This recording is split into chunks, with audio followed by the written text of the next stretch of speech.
consistently said that we need to buy and build Kenya. But we always need that moment where someone is going to convince you that, it is necessary, that you sit down and watch Kenyan content, that you go out there in search for Kenyan designs so that you can rock them, that you go there and understand and appreciate what it is that we're doing as Kenyans. And the youth are coming out to push for this, which is something that is pretty much commendable. But we can only see this come to realization if we all put our heads towards seeing this a reality. So today we focus a bit on the world of fashion. And we have one person who's been very instrumental in this particular industry. And he now extends it to a bigger level, to a wider level in terms of matters creativity and all that. That is JW. He, for a moment, I thought it was about fashion, but then I realized it's actually JW show. So in fact, I was asking him, what about JW show and the fashion industry? What exactly does JW do? And he also comes along with a guest whom he's going to introduce, even as we treat you to some bit of fashion, which is very, very important. JW, good to have you.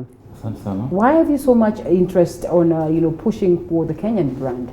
The Kenyan brand is, we have a unique things that have not been explored, that have not been taken out there to the world. Because we find that international people come here to use our product, but yes, our own, we are not celebrating them.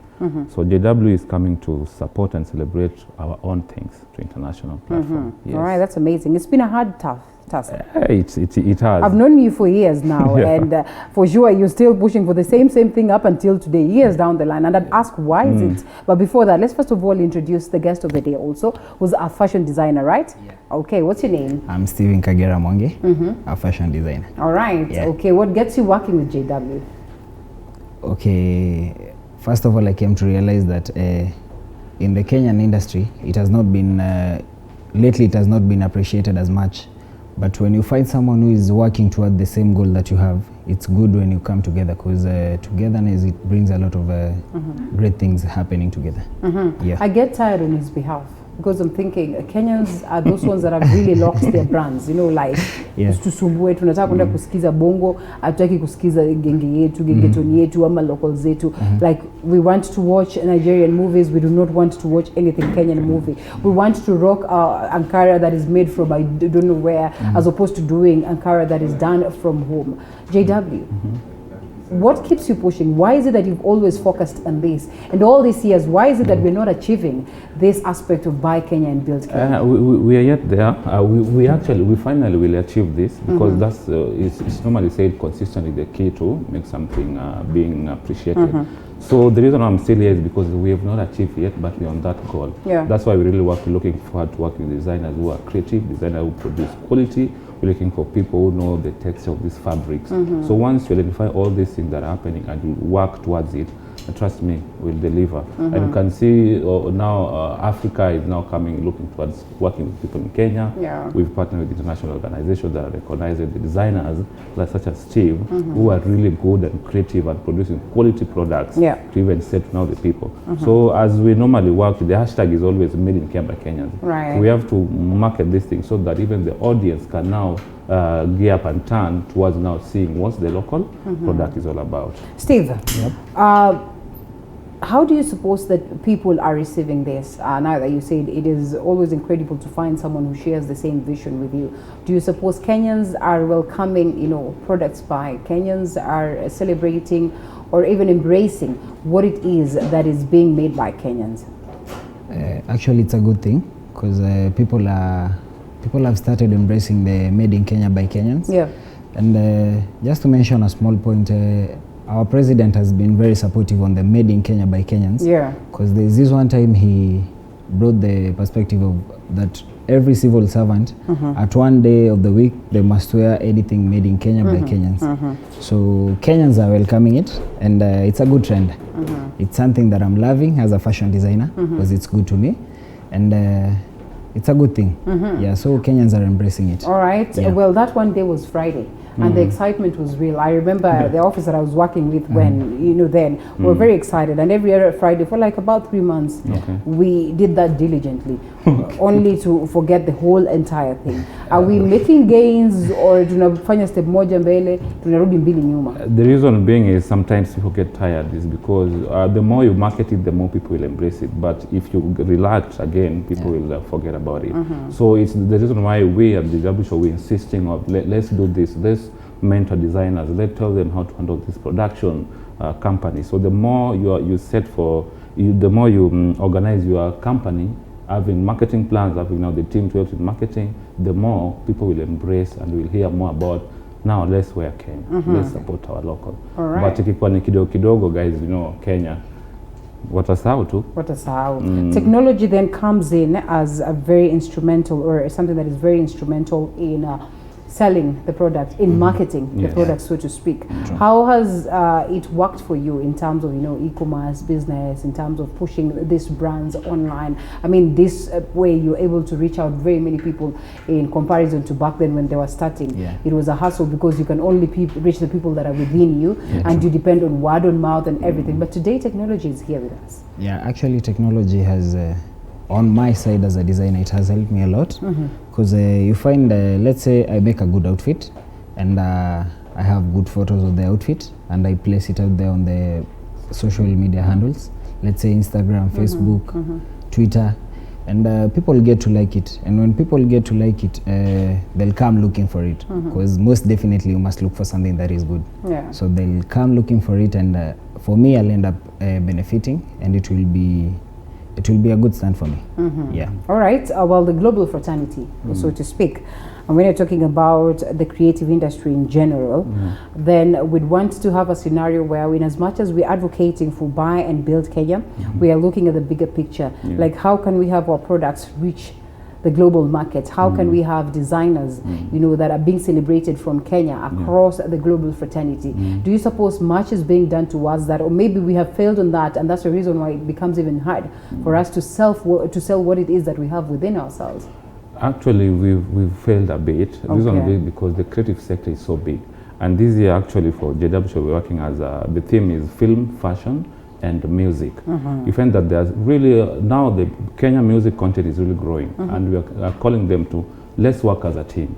Let's get designers, dress you, let's get stylists, dress you, let's get hairstylists, because once your music is shown internationally, guys will now start seeing the costume designers who are helping to do this. So if you collaborate as all creative sector, trust me, we'll make it work. All right. So maybe that's what is missing. That's why we have not achieved many things like now international people. Because you find that if someone traveling from Kenya to internationally, Kenyan-wise, they don't even carry anything.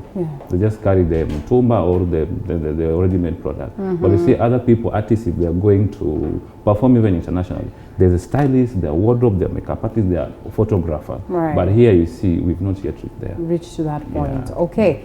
Now that you mentioned President Uhuru Kenyatta, do you suppose there's so much of effort and support that comes from the government itself, not necessarily the president, but generally, on how, of course, the youthful, dockets have looked into this market and have seen the possibilities of helping out the youth who come out, to get into the job industry, or maybe, to get into the creative industry and make the best of what it is that they have in terms of skills? Okay, not really, not as we expect, because first of all, in order to make the outfits that are required in the market, there are fabrics, the materials that you use to make the garments, and actually the price is a little bit higher. If the government can be able to subsidize on it, it can be okay, because actually if the garments are a little bit cheaper, not really cheaper, as in the price that everybody can be able to go into the market and acquire it, it can be very good for the fashion industry, because you find most of the time when you make something that is quality, and the price that you put out there, considering the labor that you've used and everything that you've used to make the outfit, it makes the outfit to go a little bit higher. So the government can be able to check into the subsidizing the rates, the rates. it can be better for us. Okay. And maybe to add a point, maybe also about the taxing. Yeah. Sometimes, getting these materials a bit on a high, that you find the local designers cannot afford this. But also there are relevant institutions in the government, like people in the film, through the Kenya Film Board, where they're coming to help the designers who really want to. And again, you have to approach them. There's also a way that you have to see that you are potential, that you're producing this thing, that because again, this government, they cannot support you if your products are not to the highest standard of level to just market about the Made in Kenya brand. So yes, the institution in the government that are now tapping into this field, creative sector, to support us. Which is a good thing, and I'll tell you for free. One of the reasons why we fear wearing Kenyan stuff or clothes or designs is because it feels like it's expensive. More than you go and buy your mtumba, so why struggle? And as much as it's beautiful, True. And that's why we're telling people it's not that expensive, because even if you go to that mtumba, there are things for 100, but at the same place there are things for 10,000, there are things for 7,000. So it's upon us to also, upon the audience to now come and start embracing local product, because these are quality sticks. These are things that are long lasting. All right, serve you for a long time. And readily available. If you want to change, it can be changed. You spoke about marketing.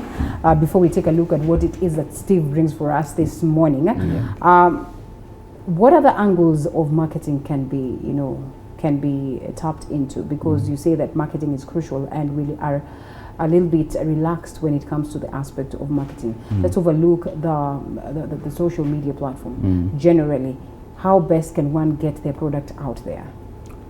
Hey, hapo ni ngumu, but there are so many things. Like first, by using fashion influencers who are out there and who are focusing on something specifically, because we have nowadays many influencers focusing on so many things.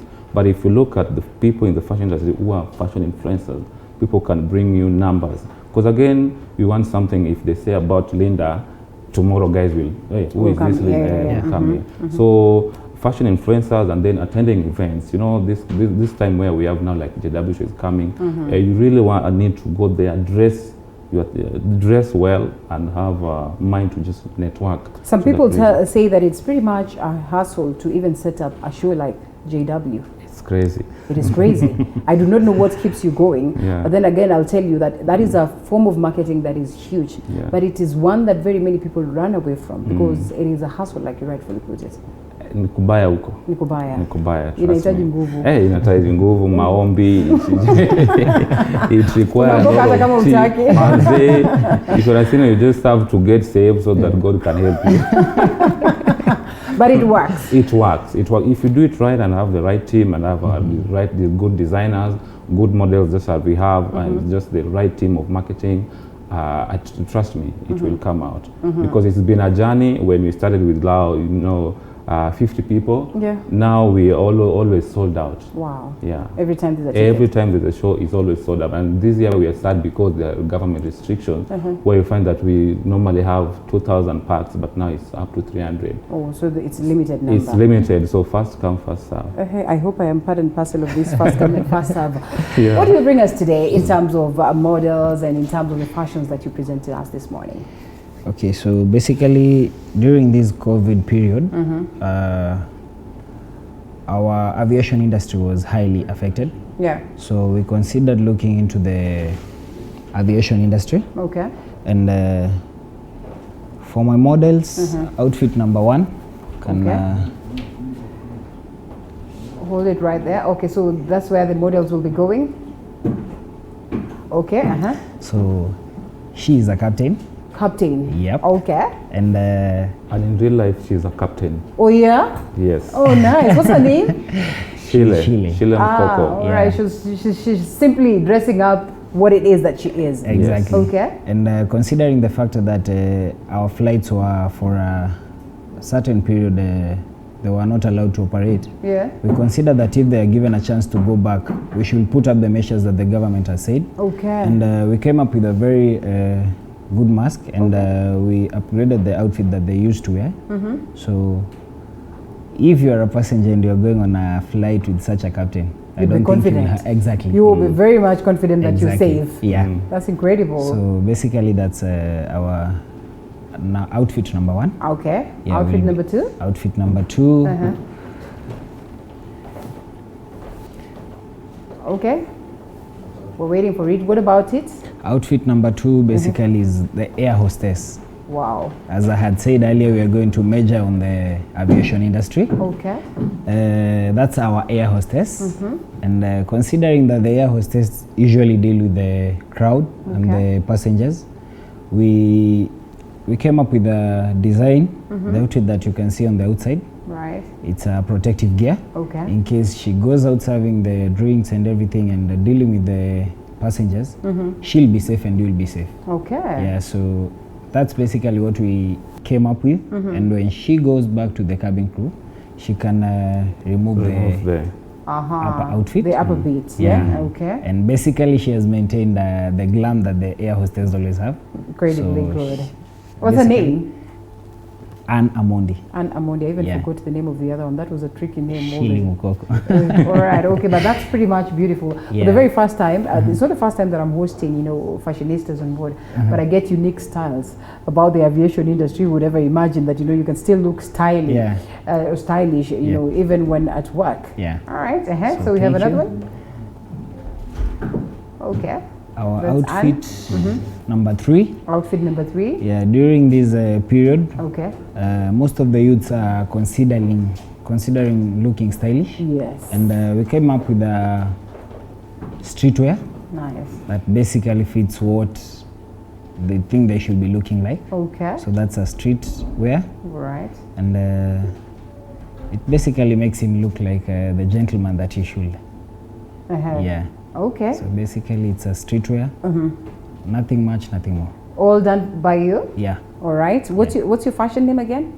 Hebrews Fashion Line. Hebrews Fashion Line. Yeah. So someone comes with the material and you do all this, or I cannot force anything. Okay. And in case you have a good material and you need to make something out of it, you can also bring it to me and I work on it. How easy is this? Setting up such a fashion, like house or home and everything in terms of business?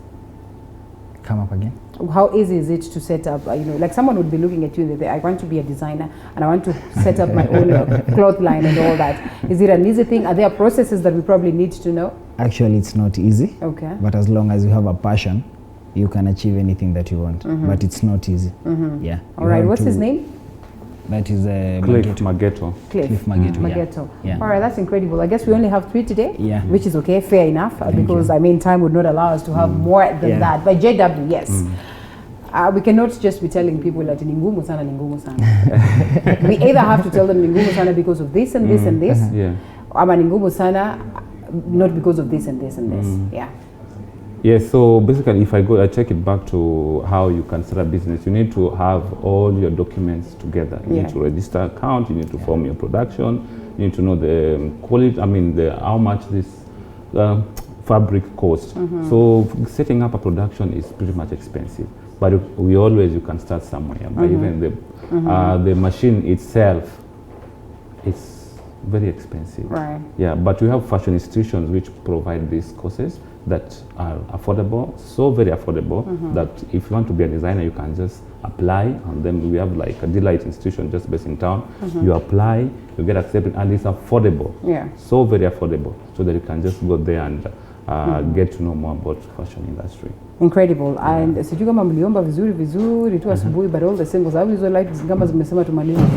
And on that note, I think we say asante sana, Jeffrey Wilson and Steve. What is coming up with the JW? We have wind up. The JW show is coming up this November 28th. It's normally at Nairobi Film Center, the former Nairobi Cinema, and we're looking at just having a good show, good designers as lineup with our models. So we urge all the Kenyans to watch online, and the ones who will come also we invite them. Yes, that is the clarion call. Thank you so much for finding time. Thank you so much, Steve. You're doing a good job. Keep doing that. And like we rightfully said, we need to go out there in large numbers and buy and build Kenya. My name is Linda Alela. That's where we get to wind up Morning Cafe. Thank you so much once again, and thank you so much for the feedback.